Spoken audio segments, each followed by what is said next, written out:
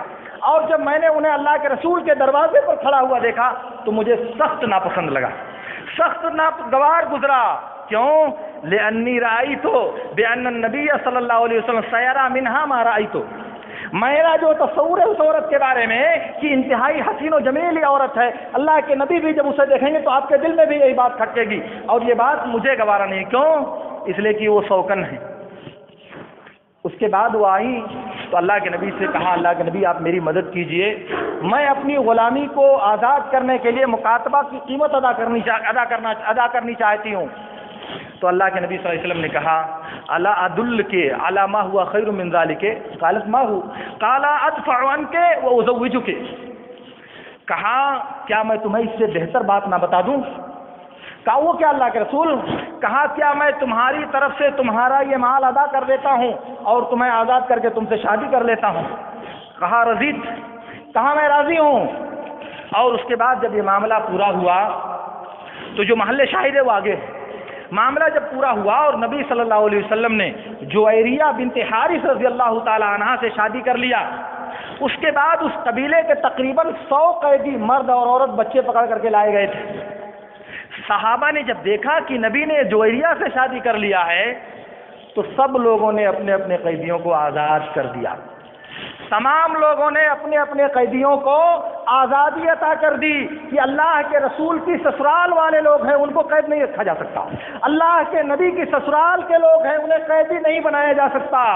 اور سب لوگوں نے اپنے اپنے غلاموں کو آزاد کر دیا. نبی نے حکم نہیں دیا تھا، اسی لیے ام المؤمنین عائشہ رضی اللہ تعالی عنہا کہتی ہیں، ما رأیت امرأة اکثر برکتا لأہلها منها. میں نے کبھی کوئی ایسی عورت نہیں دیکھی جو اپنے خاندان اور قبیلے والوں کے لیے اس سے زیادہ بابرکت ثابت ہوئی ہو، جو اس سے زیادہ اپنے خاندان والوں کے لیے سود مند ثابت ہوئی ہو. سب سے زیادہ بابرکت عورت اپنے قبیلے کے لیے جو میں نے دیکھا وہ یہ جویریہ بنت حارث رضی اللہ تعالی عنہا تھی. اصحاب نبی نے صرف اس ناطے اپنے اپنے قیدیوں کو چھوڑ دیا کہ نبی نے اس قبیلے کی ایک عورت سے شادی کر لیا تھا تو یہ نبی صلی اللہ علیہ وسلم کے سسرالی رشتہ دار بنیں گے، اور صحابہ کو یہ گوارا نہیں کہ آپ کے رشتے کا کوئی آدمی قید کیا جائے. نبی نے حکم نہیں دیا، شریعت کا حکم نہیں ہے، لیکن وہ جو محبت ہے، وہ جو غایت عقیدت ہے، جو حد درجہ دل میں لگاؤ ہے، وہ اس بات کا تقاضا کرتا ہے کہ محبوب کے رشتہ دار ہمارے قیدی ہوں. یہ نہیں ہو سکتا. یہی میں آپ سے عرض کر رہا تھا. باتیں اور بھی ہیں لیکن بہرحال آپ سے میں عرض یہ کرنا چاہ رہا تھا کہ جب انسان کے دل میں یہ محبت پیدا ہوتی ہے، جب انسان کے دل میں یہ عقیدت گھر کرتی ہے تو دنیا کی تمام پریشانیاں حقیر اور ہیچ نظر آتی ہیں. دنیا کی کسی بھی تکلیف کا کوئی وزن انسان کی نظر میں نہیں آتا. کیوں؟ اس لیے کہ محبوب کی رضامندی ہی منتہائے عمل آرزوؤں کا کمال ہوتا ہے کہ محبوب کو راضی کر لیا جائے، محبوب کی خوشنودی حاصل کر لی جائے. کتنی پریشانی جھیلنی پڑے، کتنی دشواری جھیلنی پڑے، اس سے کوئی مطلب نہیں ہوتا. لیکن محبوب اگر خوش ہے، جس کو چاہتے ہیں، جس سے عقیدت ہے، اگر وہ راضی ہے تب کوئی مسئلہ نہیں ہے. کل مصیبت بعد کا جلل. ہر پریشانی آسانی ہوتی ہے، ہر دشواری آسان لگتی ہے. کب؟ جب روئے انور کی طرف انسان دیکھتا ہے تو اسے خوشی محسوس ہوتی ہے. اور آپ جان لیں محبت کے اندر ایک ایسی چمک اور ایک ایسی کرن پائی جاتی ہے جو انسان کی آنکھوں کو منور رکھتی ہے، اسے روشن رکھتی ہے. اسی لیے جب نبی کا تذکرہ ایک صاحب ایمان انسان سنتا ہے تو اس کی آنکھیں چمک اٹھتی ہیں کہ یہ میرے محبوب کا ذکر کیا جا رہا ہے، یہ میرے محبوب کا تذکرہ کیا جا رہا ہے. لیکن اس کے برعکس جب کسی قابل نفرت انسان کا تذکرہ آتا ہے تو انسان کا چہرہ بشاشت سے محروم ہو جاتا ہے، انسان کا چہرہ مرجھا جاتا ہے، یہ دنیا میں پایا جاتا ہے۔ یہی بات اللہ اس کے رسول صلی اللہ علیہ وسلم سے عقیدت کے تعلق سے اگر غور کی جائے اور انہیں برتنے کی کوشش کی جائے تو امید ہے کہ اللہ رب العالمین ہمارے ایمان کو وہ چاشنی اور وہ رونق عطا کرے گا جو ایمان کے لیے ضروری اور مطلوب ہے۔ اس لیے اللہ رب العالمین سے میری دعا ہے کہ اللہ رب العالمین ہمیں ان باتوں کو سمجھنے اور ان میں سے بہترین باتوں پر عمل کرنے کی توفیق عطا فرمائے۔ وآخر دعوانا الحمد للہ رب العالمین۔ اقول لکم ما تسمعون واستغفر اللہ لی ولکم۔